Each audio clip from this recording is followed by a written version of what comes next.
ഞങ്ങളുടെ കുട്ടികൾക്ക് 2 കുട്ടികളുണ്ടെന്നുള്ള അവർക്ക് 2 പേർക്ക് ഞങ്ങൾ നാപ്കിൻസ് യൂസ് ചെയ്തിട്ടില്ല. അപ്പോൾ ടോയ്ലറ്റ് ട്രെയിനിങ് വളരെ ഇമ്പോർട്ടൻ്റ് ആണ് കുട്ടികളുടെ ലൈഫിൽ. അപ്പോൾ ടോയ്ലറ്റ് ട്രെയിനിങ് കിട്ടാത്ത കുട്ടികളെയാണ് നമുക്ക് കിട്ടുന്നത്. ഇനി കിട്ടിയ കുട്ടികളെയാണെങ്കിലും അത് അവർ ടോയ്ലറ്റ് കൊണ്ടുപോയി ഇരുത്തി അവർക്ക് ആ സമയത്ത് പറയാൻ ഉള്ള ഒരു ട്രെയിനിങ് കിട്ടണം. അപ്പം ഞങ്ങൾ നാപ്കിൻ ഫ്രീ ആണ് ഞങ്ങളുടെ അന്തരീക്ഷം എന്ന് പറയുന്നത്. അപ്പോൾ ഞങ്ങളുടെ പ്ലേ സ്കൂളിൽ കുട്ടികൾ നാപ്കിൻസ് യൂസ് ചെയ്യല്ല.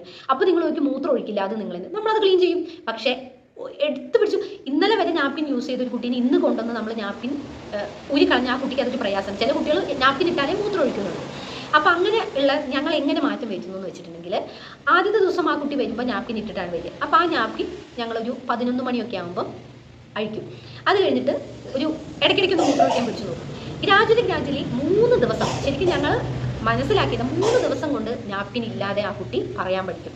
മൂത്രം ഒഴിക്കാൻ പറ്റുന്നു, ചീച്ചി വയ്ക്കണം, അല്ലെങ്കിൽ ടോയ്ലറ്റ് പോകണം, അപ്പിയിടണം എന്ന് ആ കുട്ടി പറയാൻ കറക്റ്റ് 3 ദിവസം മതി. ആ കുട്ടി ഓക്കെ. അപ്പോൾ 2 വയസ്സുള്ള ഒരു കുട്ടിയാണെങ്കിൽ ആ 3 ദിവസം കൊണ്ട് ആ കുട്ടി നമ്മുടെ അന്തരീക്ഷത്തിലേക്ക് വന്നു. പിന്നെ നാപ്കിൻ വേണ്ട. അപ്പം ആ കുട്ടി ടോയ്ലറ്റ് ട്രെയിനിങ് പഠിച്ചു. അങ്ങനെ ഭയങ്കര സന്തോഷത്തിൽ ചില പാരൻസ് ഞങ്ങളോട് പറഞ്ഞിട്ടുണ്ട്, കുട്ടി ഒറ്റയ്ക്ക് മൂത്രമൊഴിക്കാൻ പോകുന്നു, നാപ്കിൻ ഇടാണ്ട് എവിടെ വേണേലും യാത്ര ചെയ്യുന്നു. അപ്പോൾ ഈ മഴക്കാലം നിങ്ങളൊന്ന് ആലോചിച്ച് നോക്ക്, മഴക്കാലത്ത് നാപ്കിൻ്റെ വെയിറ്റ് കൂടി താങ്ങിയിട്ട് വേണം ഇത് കിടക്കാൻ വേണ്ടി. അപ്പോൾ ആ ഒരു പ്രയാസം ഇല്ലാതെ നമ്മുടെ അന്തരീക്ഷം എന്താക്കി വളരെ ഫ്രണ്ട്ലി പ്ലേഫുൾ ആക്കി. രണ്ടാമത്തത് നാപ്കിൻ ഫ്രീ ആക്കി.